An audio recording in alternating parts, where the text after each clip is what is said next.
was to ask a group of people, what's the greatest thing in life? I would probably get as many answers as there were people. Certainly many things contribute to a full and happy life.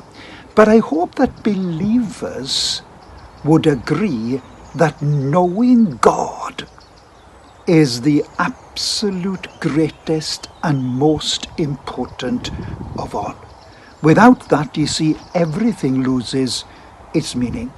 The Apostle Paul puts it this way when he writes to the church at Philippi, Philippians 3:8. He says, "Yes, doubtless, and I count all things but loss for the excellency of the knowledge of Christ Jesus my Lord, for whom I have suffered the loss of all things, and do count them but dung, that I might win Christ."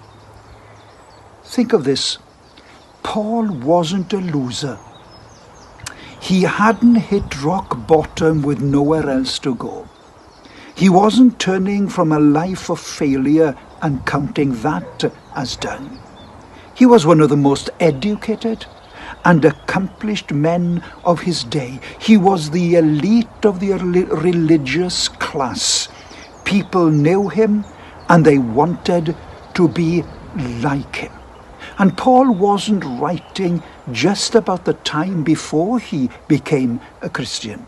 He had been a Christian for decades at the time he wrote this. He had traveled the world and been used of God as few men had ever or ever will be. Yet here, he is still seeking to know God more.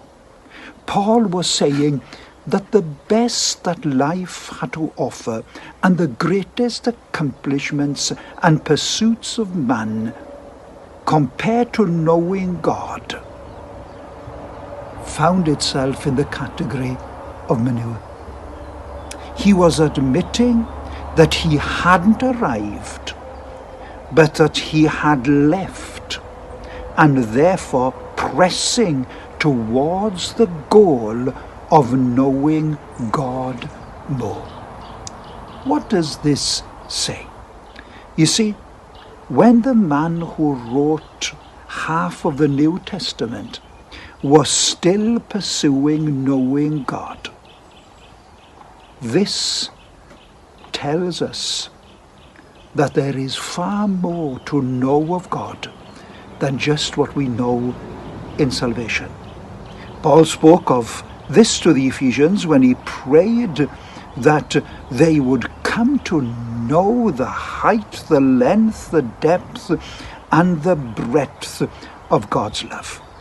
He said something very interesting in Ephesians 3:19. He says, "And to know the love of Christ, which passes knowledge, that you might be filled with all the fullness of God." You see, at a glance, this seems confusing. How can we know something that passes knowledge? Paul, of course, is speaking about experiencing God's love in a way that is infinitely greater than intellectual knowledge. And notice that when he experienced God's love in this way, he will be filled to the fullness of God. Wow, what an amazing statement for a man to make. All we have to do is look back at our life, or lack rather of experience of God's fullness, in order to realize we don't know God's love the way that Paul describes it. If we would know all the fullness of God. It's through the knowledge of God that we are able to receive all the things that pertain to life and goodness. He has already given them, but knowing him, that allows us to be partakers of all that God has for us.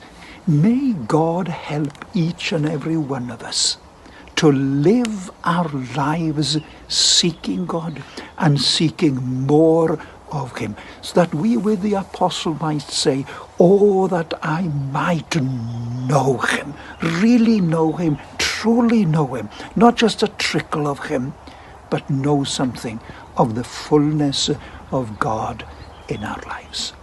Have a great day and enjoy this song this morning, knowing you, Jesus. Bless you, poor Bendith.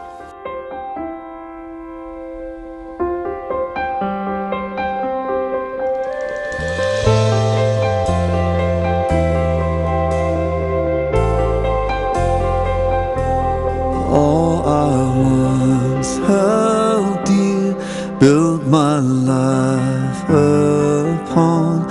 All this world reveres and wars to own.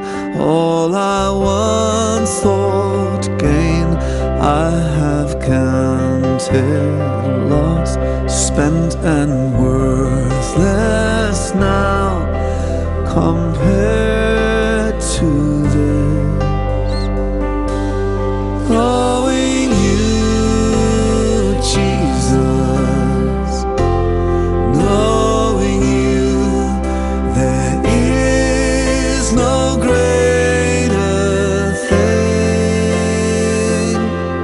You're my all, you're the best, you're my joy, my righteousness. And I love you, Lord. Yeah.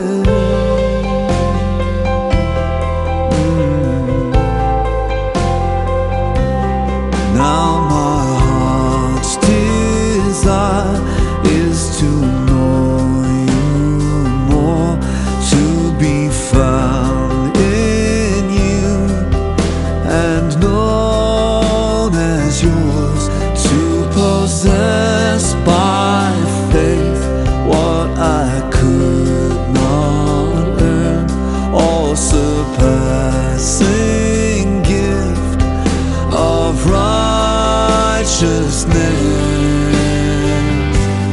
Knowing you, Jesus, knowing you, there is no greater thing. You're my all, you're the best, you're my joy, my righteousness, and I love you, Lord.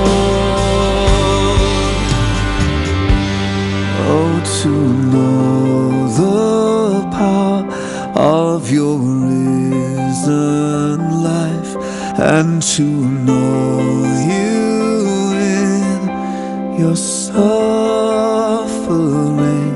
to become like you in your death, my Lord. So with you to live and never die.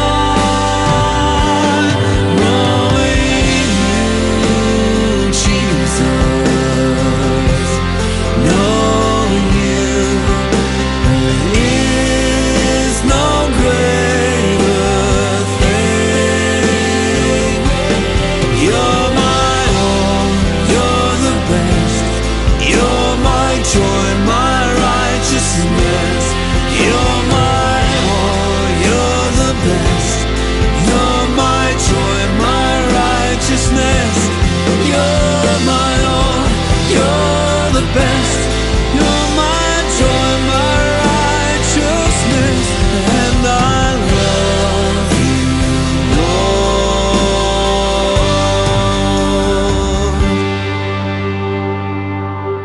You're my all, you're the best, you're my joy, my righteousness, and I love